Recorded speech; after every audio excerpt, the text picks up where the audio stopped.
আসসালামু আলাইকুম everyone, welcome to motion of Naimur.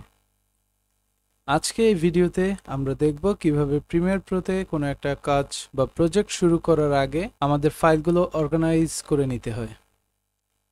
সম্পূর্ণ ভিডিও জুড়ে আমি নাইমুর রহমান আছি আপনাদের সাথে। প্রথমেই আমাদের যেটা করতে হবে যে আমরা আমাদের ভিডিও এডিটিং ফোল্ডারে যাই এবং এখানে আমরা যে প্রজেক্টটা তৈরি করব সেই প্রজেক্টের একটা নাম দেই, নাম দিয়ে একটা ফোল্ডার তৈরি করি। ফোল্ডারের নাম আমরা দিয়ে দিচ্ছি নিউ প্রজেক্ট। তারপর আমরা এই ফোল্ডারটা ওপেন করি এবং এখানে আমাদের কয়েকটা সাব ফোল্ডার তৈরি করতে হবে। যেমন প্রথমেই একটা ফোল্ডার তৈরি করতে হবে, যেমন ভিডিও ক্লিপস।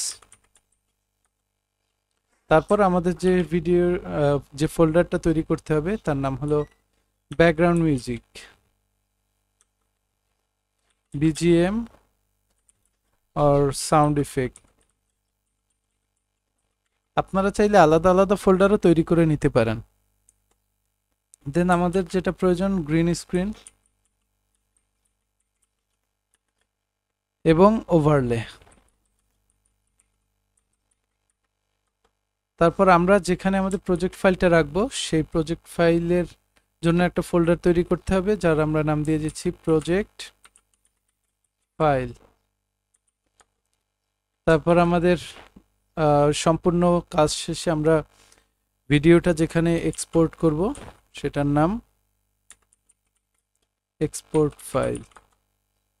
ওকে, মোটামুটি এগুলোই যথেষ্ট। এবং পাশাপাশি আপনারা চাইলে আবার ভয়েস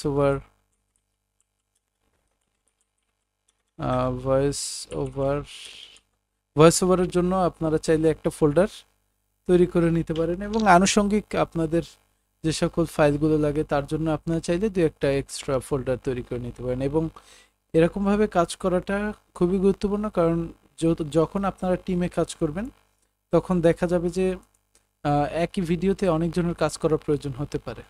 সেক্ষেত্রে এই ফোল্ডারগুলো আপনি যদি ফাইল আকারে আপনার যে কলিগ আছে তাকে যদি দেন, তাহলে সে খুব সহজেই আপনার ভিডিও এডিটিংয়ের স্টাইলটা বুঝতে পারবে এবং এখান থেকে সে সম্পূর্ণ ভিডিওটা সে আবার রিএডিট করতে পারবে।